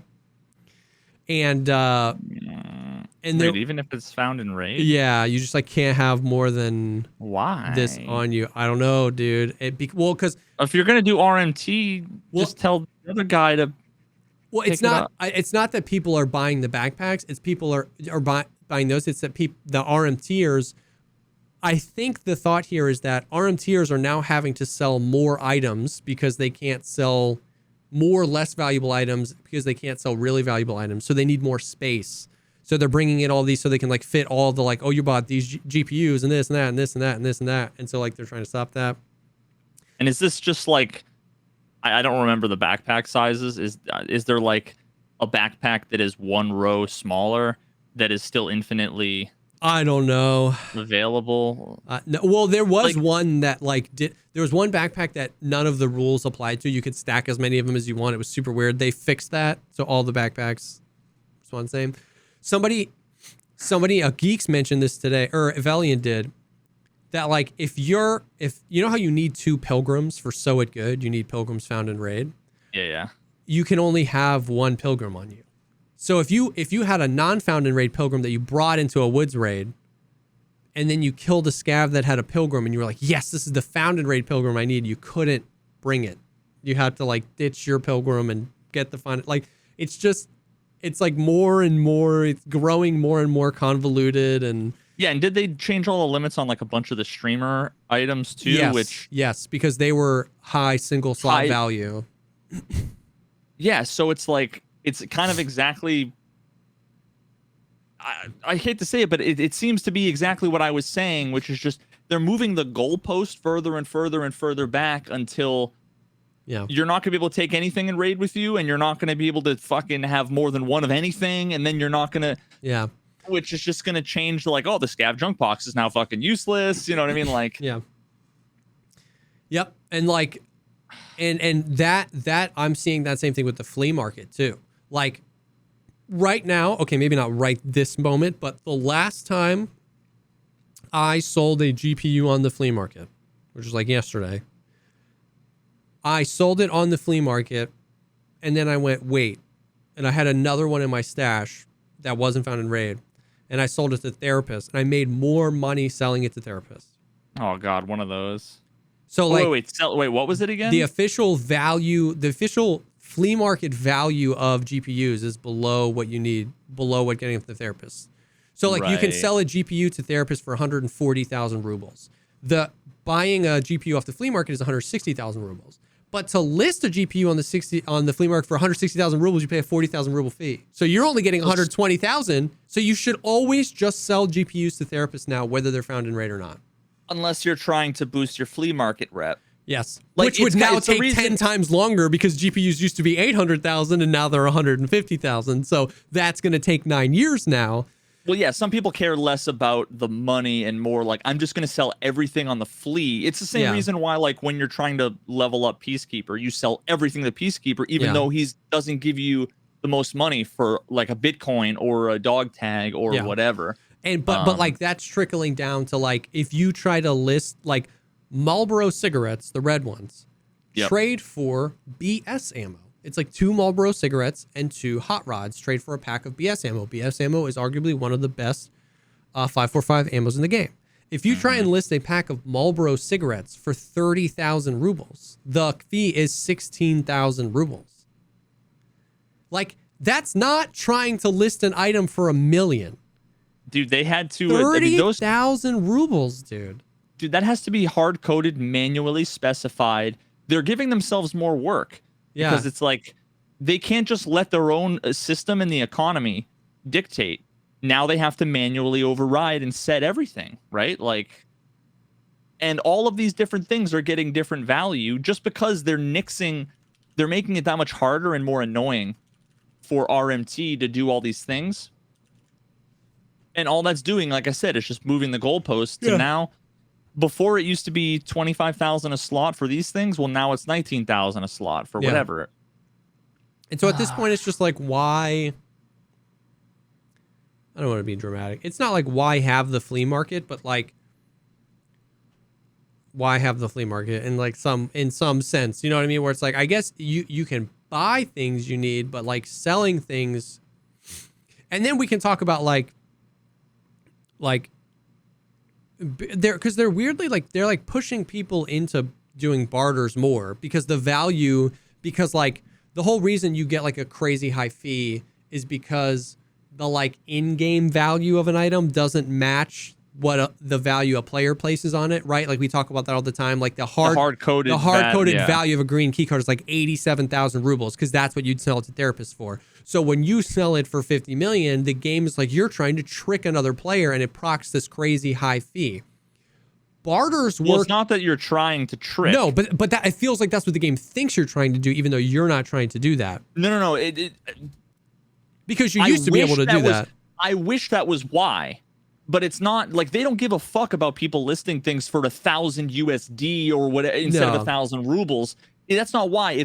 It was even back then for it was to explicitly transfer massive amounts of value, whether or not it was for RMT, you know, like, or just giving your friend a bunch of money. Yeah, like before when the flea market first came out, the way that people could, hey, you know, Veritas, I'm a favorite viewer, you know, I'll give you my you know, 1,000,000 rubles. I'm done with the wipe. So you put up a bandage for 1,000,000 rubles and you just accept it. 100%. But what I'm saying is that like barters work infinitely better because oftentimes you're trying to barter something the game says has no value, but you think has a ton of value for another thing the game thinks has no value, but somebody else thinks has a ton of value. So the fee for barters is so minimal because it's like if you want to trade a green for a red and 3 graphics cards, it's like, oh yeah, boop, 4,000 ruble fee. And so it's because it's all hard coded and busted and not actually and so properly it's just like done. But they're like pushing us into that. It's like I would at this point I would almost, I'm gonna freaking get flamed for this, but at this point I would almost rather that I test a barter only flea market. You know what I mean? Where like I don't know. We don't have to get into that. Isn't that kind of I can't think of anything in particular, but like the inner Twitch chat in me is like that's what they planned all along. Well, they had because like an economy would largely be. I know the game isn't post-apocalyptic, but just imagine a post-apocalyptic society is. Yeah. I'll trade you water for shotgun shells. Exactly. Well, exactly. You know, because money has no value. Yes. If you're in a war zone trying to get out and survive, and someone is like, "Yo, I'll give you 10,000 fucking dollars," you're like, "Dollars isn't going to get me out of this prisoner camp in Iraq, bro." Like, I want some stick of dynamite, you know, and a Makarov. And it felt like that was what the auction house was supposed to be. I think you can still see auction house up above. It's like something traders flea market auction house. But then Nikita has actually said that they're not doing the auction house. They're abandoning the auction house. So like, yeah, I don't know. Because the example I've used is that like, you know, like it's just cool if the value of something is dependent on how much you need it. Like if you're running around in DayZ, like I used the same example last week, and you have no food, but you just came from Northwest Airfield and you have a bunch of guns. It's like if I don't get food, I'm going to die. And if I die, I lose everything that I just got from Northwest Airfield. So I might give you this DVL for a can of beans because I don't want to die. And so the value of something can be fluid because if you're stacked and have a bunch of ammo, the guy's like, yo, can I trade you some ammo for some armor? It's like, bro, I got plenty of ammo. I don't need that. So that's economics on a small level. 100%. So like, you know, I'm not saying I've thought this through, but I would just love if, you know, the flea market was kind of more that way, where if it was like barter only and it wasn't, you know, it wasn't all about the ruble. You know what I mean? Like people might be a little bit more willing. But a meta would bubble to the top, and it would always be just like this meta barter for this meta thing. Like, well, we'd be back where we started, right? Like if it was fluid, who's to say that you don't need a bandage more than anything right now? You're willing to give up something worth 1,000,000 rubles. So how do you tell something where there's a huge demand, even in this limited case, versus RMT? You don't. Yeah, well, you can't. Yes, you're. So 100%. Instead, you can't have a free market. You have to have a totally government, quote unquote, regulated and arbitrary market. You're not wrong. It just doesn't. The whole system is flawed. Yeah, you're not wrong. You're not wrong. Now, I wonder, I was thinking about this earlier, and it was just super, super brief, because, like, this is something that's been talked about forever, but I've never, I don't know, I've just always been like, it just seems fucking pointless and arbitrary, but in this case, it's less pointless and less arbitrary. Just make it so you can't take anything into raid with you at all, and if it's not found in raid, you can't put it in your protector case. Yeah. Like RMT is now gone if you can take nothing into raid with you. Yeah. Except for like radar jammers. Yeah. If the RMT and make radar jammers worth 1 ruble. Yeah. Yeah. And so you're saying, and then anything that goes in your secure container can't come out? Oh, I didn't say that, but okay.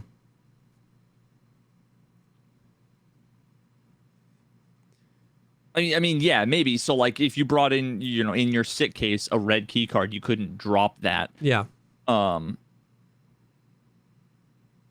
yeah, so I mean, then. Yeah, I don't know. Anything you bring into raid is locked in whatever slot it's in, except for your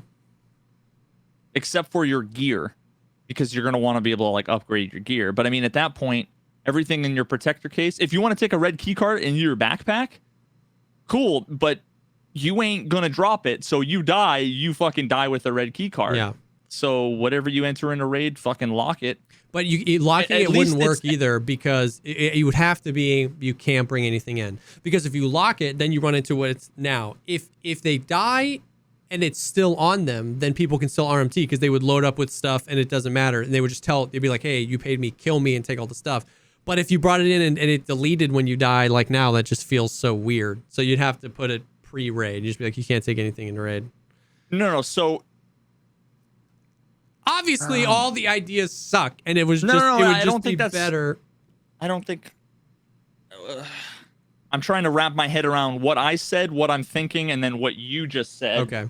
So if you're saying if you brought a red key card into raid, it was locked in, and if I died with that red key card in my backpack and you killed me, could you loot the red key card? You can't bring anything in your backpack. Oh, well then what was the example with the red key card? You said... No, I was just saying, like, if the whole idea around, like, I'll get around it, but if you were to do that, you would just be fucked. Yeah. Right? Like, if you think it was just your protector case, like, no. Anything you bring into raid that isn't equipped, you can't equip a red key card. Like, so then I guess RMT would be limited to take my gun and my armor. Yeah. Which, at the end of the day, like, sure. But... I don't know. But those things shouldn't be... The whole thing just... I don't know. Yeah, no, it's not... It's limiting your team, and that's all arbitrary bullshit. Like, make it so that your teammates can't, because then the meta will be everybody chooses an obscure server, and you all load into raid at the same time, because it's trivial to Q snipe. I mean, I've done this a million times whenever we've tried to test things, and you need 20 people on Shoreline, for whatever whack test you want to do. You'd be surprised how easy it is to do that. But yeah, I mean, just imagine anything you bring. You cannot put anything that isn't magazines, ammo in the mags, and then meds, and then your meds, you can't drop them. Like those are, they only go in your pockets or in your rig, and they can't be moved out. Yeah. Again, this is totally arbitrary, dumb bullshit. Yeah. But it's better than you can only take 2 helmets in, and it's much easier to explain. Yeah. Because it's not convoluted. You can take 2 Ronins in, but you can take an infinite number of coal packs, but these backpacks can stack, but these can't, and you can bring every other rig in the game. You can have as many of them on you as you want, except this one, and it happens to be one of the most commonly ones to spawn on the raiders, the rogues. So if you come across some raiders and you're trying to take all their loot, you're gonna get this error message. Or if you put your paracord in your backpack on reserve, like I did, and try and drop your backpack, you're not going to. It's like I get what you're saying. It's like all these ideas suck, but like, can we at least have ideas that suck that are like comprehensible? It's understandable and consistent. Yeah. But, I mean, that doesn't fix the problem. Then all RMT would just be carries. Yeah. Of course. Yeah. Now again, in my mind, like, to me, a carry seems even more lucrative in many cases. I don't know how much people pay for things. I don't know. I would imagine that somebody would pay, let's say, $5 for, like, 2 Fort Armors and a couple of meta HKs and a few stacks of 995 or whatever. Yeah. I don't know. Maybe not. I don't know. Like I said, I don't know what the value is, but I know that you know, people will, for $5 or $10 do a carry on labs. If when I have item fucking hacks and radar hacks to tell me where the items are, you're guaranteed to get millions of rubles worth of shit. Yeah. Like there's gonna be 2 GPUs and potentially a key card and, you know, a LEDX or 2 LEDXs. Yeah. That to me is, and it's almost like a kind of a loot crate element to it as well, where you're like, I get a carry. Oh my God, am I going to get the red key card and the 2 LEDXs as opposed to like, I'm going to pay $2 for a LEDX? Yeah. It's the same reason why I don't know. In Diablo, when I played Diablo 2, I would take 8 years between every time I played Diablo 2.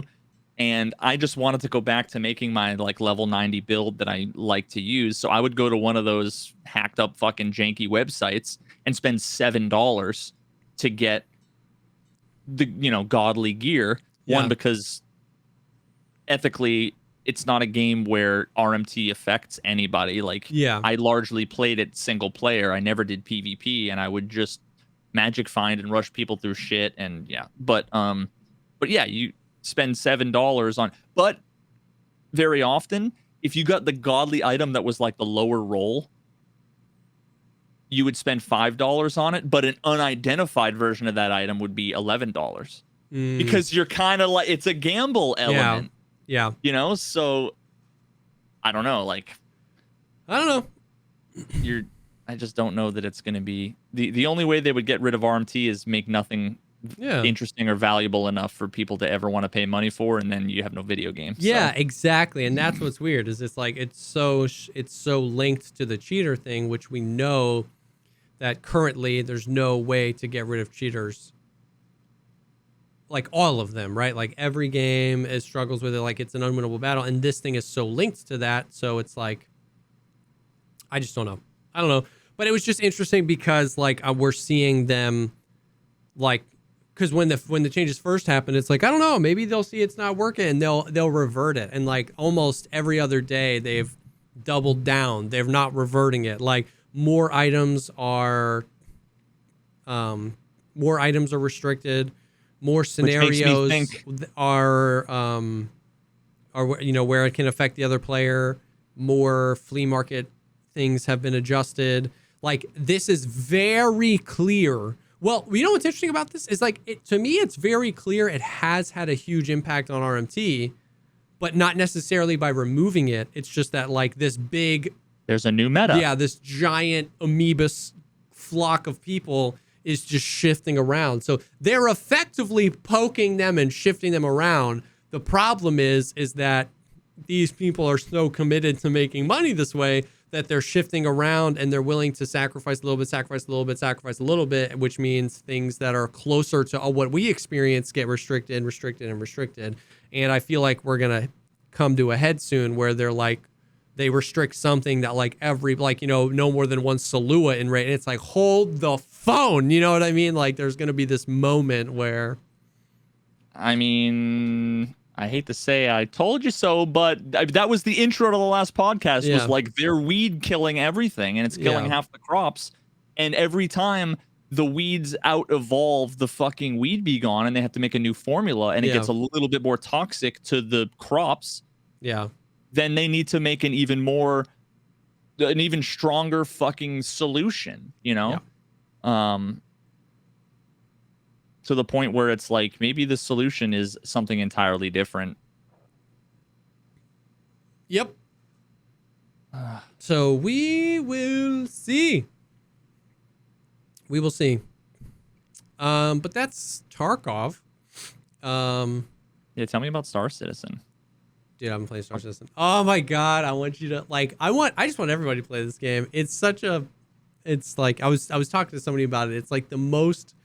It's either the most magical experience you've ever had in your life, or it's the most frustrating. There's currently no in between.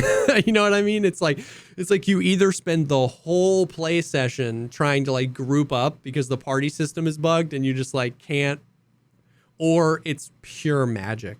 But like, Dude, and for what was interesting to me when I played it is that it was pure magic, and I didn't play the game. yeah, you didn't do anything. Crawling around with the camera and making weird faces was In space. It was 10 hours of the most amazing shit, and I have no idea. I played the game for like 2 days, and I have no idea what you do in the game. I don't know what the game is. Yeah. I just followed people around crawling on the ground going, and was making fucking faces with Voip. And for some reason, it was the most amazing shit I'd ever seen. And that's the thing, is that there's so many, there, like, that magical moment you had, like, I could show you a moment equally as magical in so many different aspects of that game. Like, there's so much magic to be had. What's got me excited about it is they're adding a lot more like first person stuff. Like, so they added a bunch more like first person FPS missions and FPS like weapons and guns. And then they recently added the ability to loot. So like you used to like go on a bunker mission and it was clear out all the people that have overrun this bunker, and you would just get your money and you would leave. But now you can loot them all. You can loot all their armor, anything they had on them. Oh God, so it's getting closer and closer to Space Tarkov. And you could loot their guns, but you couldn't do anything with it. You couldn't sell it. You could only use that stuff. But then in 3.17, they added the ability to sell it. So now you can go do stuff, a similar loop to Tarkov, where you go, you kill stuff, you take their stuff, and you sell it. And then they added loot. So now in these things, you can find loot boxes, like and like not like, you know, like EA loot boxes, but just like this is a weapon crate, and you open it and there's 4 weapons in it. So now you want to search through every nook and cranny. What's really cool is they have like, so like currently there's 4 planets in Star Citizen. They are planet sized, by the way. Like if you got out and tried to walk around one, it would take you years. Like they're planet sized, and the warp the warp drive is why. Yeah, Sean Murray, No Man's Sky. I knew what you were gonna say. They're huge, bro. They're freaking huge, and they huge. They're huge. They're huge. Everyone talks about how big my planets are. Got the biggest planets. Everyone will tell you. Planets. Anyways, there's we just lost 11 subscribers. Yeah, 100. And we gained 53. Yeah. There's like these, like wrecks, like some of the biggest ships in the game, the Caterpillar, the Javelin, there's like wreck sites. They're like super, and you have to like get like the GPS coordinates and you go there. But now there's like puzzles in them, and you can find like really rare loot in them. And so like now you can like go and you can kill people and you can take their loot and you can loot them. And if you die, everything you have on you stays with you. But Veritas, you spawn back in the same server. So you can then go back to your body, but you only have a certain amount of time before it's going to despawn your stuff. So if you get PvP'd, then maybe they'll take your stuff. If you get PvE'd, maybe you can go back and get it. There's like we said, there's like proper. Does it ruin the experience? Completely ruined. It probably makes it fucking rad. Fun. Then and there's like unconscious states, and the medical gameplay has gotten really good. And so they're doing a lot of freaking stuff, man. A lot of really cool stuff. And so that's getting more fleshed out. Now, sometimes it's super buggy, but my frames have never been better. I was getting like 100 frames at 1440p, which is like unreal for Star Citizen. The desync has gotten a little bit better. Of course, it's still buggy. I mean, it is still buggy, but like... Is the game done? Yeah, it's basically done. Well, you would actually be really interested in the tech side of what they're doing right now. Like, because like their plan here is for like 1 server for the world, or maybe 3 regional servers. You know what? I thought that was the case. But like at that fidelity, right? Like EVE Online, I think, is like 1 giant server, but it's like your guy is a 7-pixel ship, right? Like we're talking like AAA graphics, highest fidelity possible, complete full, like Elite Dangerous was a huge space game for a long time, but you were your ship. You couldn't get out of your ship. It's complete first person. Their FPS, it's not anywhere near it right now, but it has the bare bones of like Tarkov level FPS. Like how they're approaching it is the right way to approach it. It's not there yet, but like They have the potential to have the best first-person shooter, the best space sim in the world, at the best level of graphics, and everybody's just in the same server. And so like a lot of the really big tech that they're working on, like persistent entity streaming, where like they just talked about how they were doing some internal testing. They've been working on this for years, where like there's like a replicator layer above the servers where it's like trying to gather the information. So basically what they did was they like had on their own servers, they got a bunch of ships and random stuff from the staffers to a planet. They like put a bunch of like items like an apple on the ground, just on a moon, and a water bottle here and there. And then they killed the server dead. And then they booted it back up and everything was exactly where it was supposed to be. And so did they kill all the servers everywhere and delete the databases? Otherwise, yeah, I don't know. I mean, all they need to do is similar to, I mean, this is amazing technically. Yeah. But like conceptually, I don't know how they're doing it, but really what you could do is essentially just have a bunch of servers that were all individual chunks, maybe with overlap of the world, and you would just need to synchronize them. And that's what similar to how they have culling, right? Like the building doesn't spawn until you get close to it. And that's what they're doing. So it's like persistent entity streaming, and then server meshing is the next thing on their list. And like, right, so it's like there's overlap and everything can happen, but then that you want, if one server to go down, all the servers around it at least have enough information to put together what was on that server, so it wasn't like, but it's just like, that's the thing, is they're trying to do that. Like, that's not necessarily new technology, but they're trying to do it at the highest fidelity possible, right? Like, this is like AAA first-person graphics. It's just like a lot more information than EVE Online, you know what I mean? Like, so like, dude, it's so funny. It was magic. Literally, the other day I was playing with Seal, and they have, now there's like bounties. So like there's like part of it's like bounty hunting. You can go, kill a ship that was a bad guy, and the good guys pay you money to, bounty hunting. But there's atmosphere ones now where you have to chase somebody down into the atmosphere of a planet, which, by the way, all of that tech is real. Every planet and moon has its own atmosphere, and therefore, like, the ships handle differently in atmosphere. Certain ships have like VTOL where I can actually toggle my engines straight down. It's freaking nuts, dude. Anyways, is their own periodic table of elements? Yeah, probably. Anyways, we were doing this stuff. We were taking atmospheric bounty missions. We were all loaded up in seats in like almost like a dropship style ship, and Subtlety would fly us in. He would open the doors. As soon as we'd land, we would all jump out, and we had rail guns.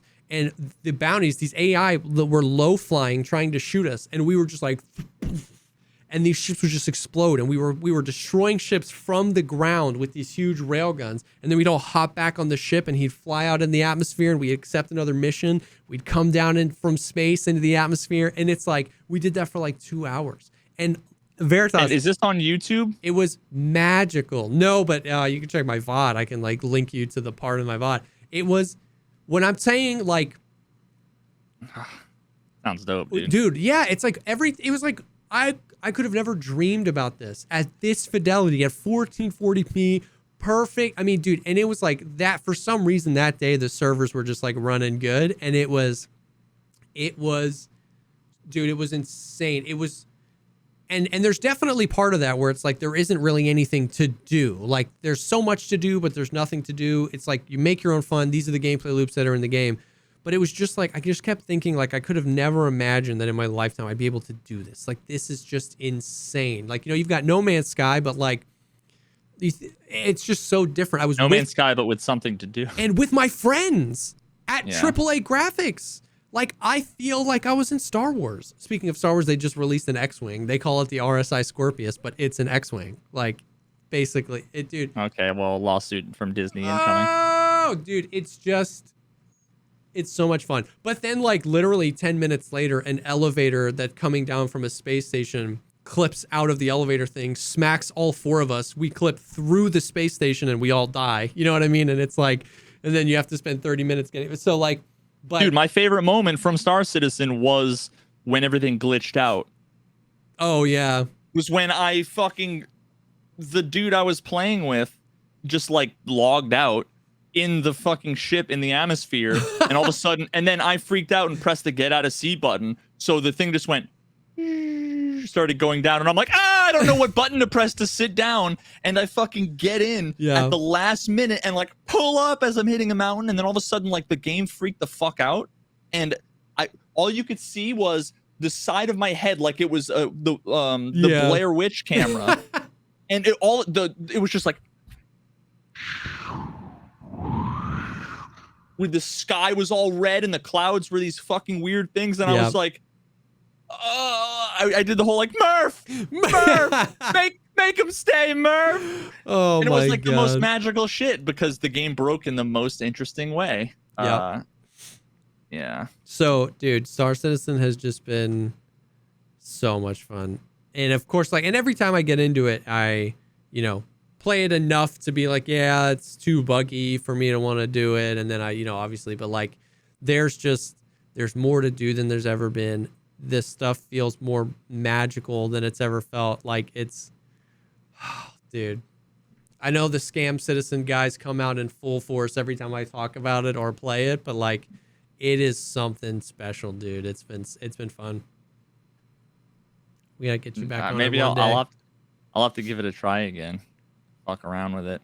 Yeah, it truly is. Like, if you wanted to ever do anything, we should like do it together, or you should like get somebody to help, because like it is like the amount of people that have said, I downloaded Star Citizen, but I stopped playing because I couldn't figure out how to get to my ship.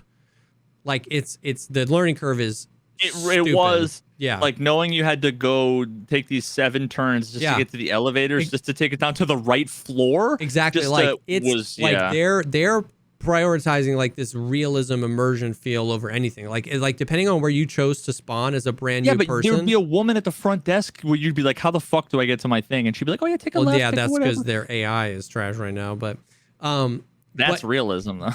But yeah, it's like you get up from your bed, you have to take an elevator to the lobby, you have to go to the lobby, you have to take a tram to the spaceport. You don't want to take a tram to the shopping center. You need to take a tram to the spaceport. At the spaceport, you have to call your ship at a certain terminal. When you call your ship, it'll tell you what hangar it's on. Then you have to take an elevator to the hangar that it's on. If you get off a different hangar, your ship's not going to be there. And so like all of that stuff is like really annoying unless you're just with somebody that knows how to do it. And then all it takes is for you to watch somebody to do it once, and you're like, oh. So it's like if you wanted to go do that, like you wouldn't know where to get a railgun, and it could take you all day to figure out where to get a railgun or how to accept that mission or which missions were the atmospheric flight ones. But if somebody's just there to do it, we can get right into it. And then on the way, I can be like, oh yeah, you have to look for this. If you want this mission, here's where you get the railgun. Like, you know what I mean? So, dude, so many games are like that where it's almost by accident.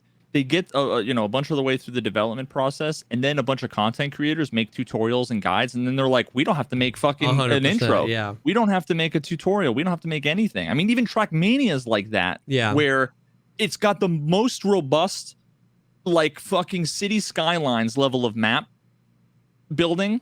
Yeah. And the replay system is fucking amazing. And it took me 700 hours to figure out how to move the fucking free cam. Yeah. Like, but now, there's like no good guides on it. There's like 1 or 2, but they're not comprehensive. So I'm back in the same boat that I was for Tarkov. Yeah. Where it's like, I have to make guides. Yeah. If I would like, now would be a great time if you're an up and coming content creator to dive into fucking Trackmania, learn a bunch of this shit and make guides. Because really, there's Virtual who gets 14 million views on all of his videos. Yep. And then there's a bunch of amazing streamers that get 1,100 views on their videos. Yep. But just wait till the fucking game blows up. Like, I think it will. Yep. It's the Star Citizen of the racing. Actually, it's not because it's an actual game that's playable and done right now. Yeah. True. Yeah.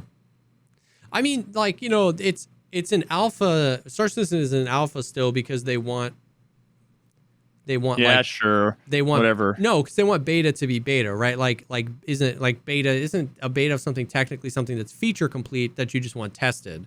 Whereas like Tarkov, we're like missing like giant parts of the game. Like think about how many things were added in the past few years that like we didn't have.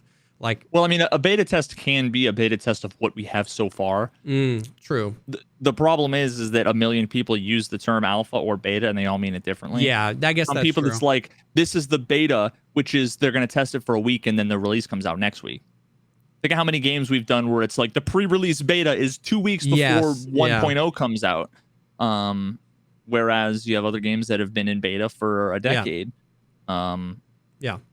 Yeah, when in software, whenever I'd beta test stuff, it was always we'd have a release candidate that we would send out to like other people in the company, the product people, the customer service people to test it.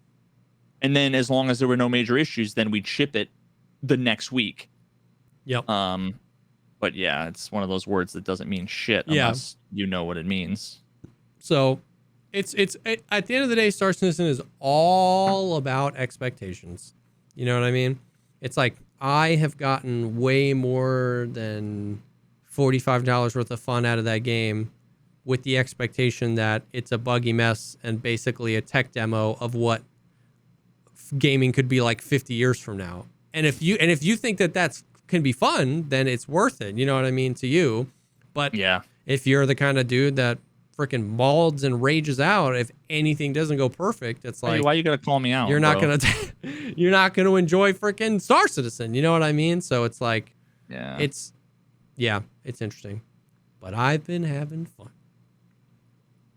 So now, are you planning on making Star Citizen YouTube content, or are you doing the reasonable but sad thing of like, I would release a Star Citizen video, but I'm killing it in Tarkov and it would kind of not do great. So then, like, both.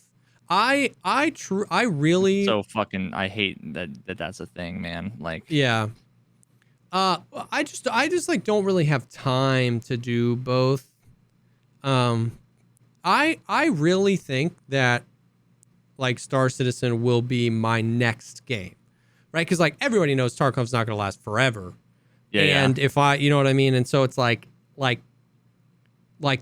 I've never put more than 800 hours in a video game in my life. I've never put more than probably 400 or 500 hours in a video game until Tarkov, and I'm almost at 5,000 hours. And like the next game I'm going to put 5,000 hours in, I'm almost positive will be Star Citizen. And I truly believe that at one point I will pivot and I will start making Star Citizen new player guides. Basically it's timing.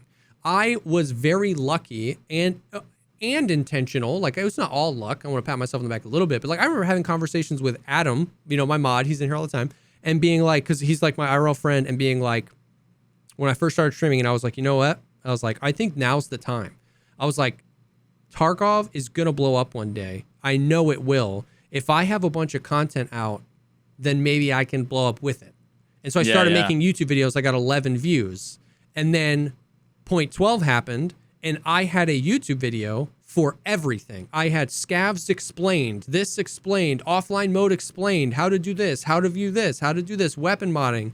And all those videos with 11 views, got 10,000 views, which when you have 7 subscribers is huge, right? So like, it's timing. And so like, I know, like, dude, I just genuinely don't care about the Scam Citizen wieners. Like, I think Star Citizen is going to be something huge one day. I think it's going to be really cool. I think it's going to be fun.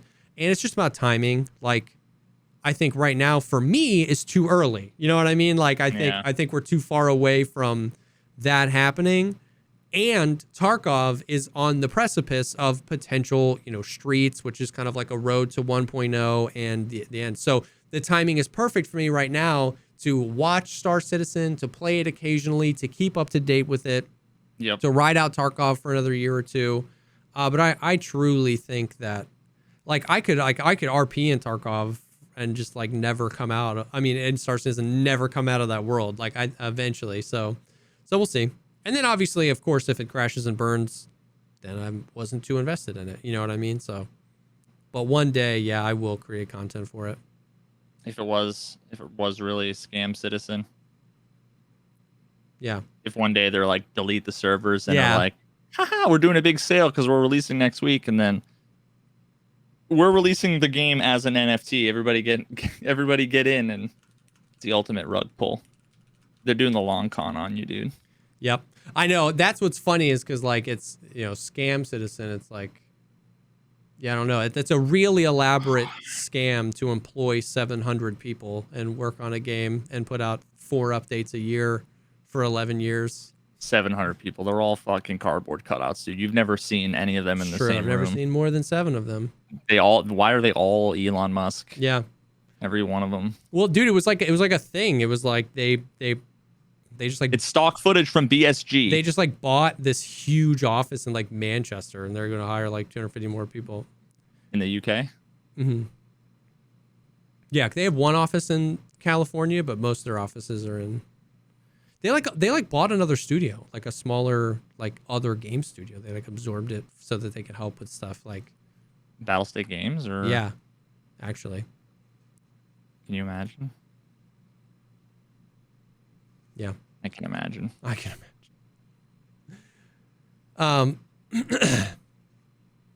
So yeah. You playing Tarkov tonight? Yeah, probably. Gonna go vibe with some Tarkov. We had some good rates. Today. I did a morning stream. I did a little bit of a split. I'm just gonna go yell at other people in Voip. It's gonna be fun. I'm gonna spend the next 4 hours trying to take 0.008 of a second off my time. Dude, on a training map that's basically a straight line. Hell yeah. 8. I mean, you just gotta wiggle those tires in the right way. Yeah, dude. Everybody come fucking watch the video. That I made the satire V, which is just Veritas backwards, and my logo is the Veritas logo inside out. People like, how'd you come up with a logo in the name? I was like, how do you think? Think a little harder. But yeah, the video, I'm stoked for it. It's gonna be dope. It's like getting Tarkov's, but even higher production value, just because the replay system is so fucking dope in the game. Oh, that's so sick. Yeah. No matter what I do in Star Citizen, it almost always devolves to me spending a lot of time with the free cam, because it is truly unreal to be able to just like in an instant press a button. Now I'm a separated camera that I can move forward, backward, up, down, left, right, complete 360, pull in the field of view.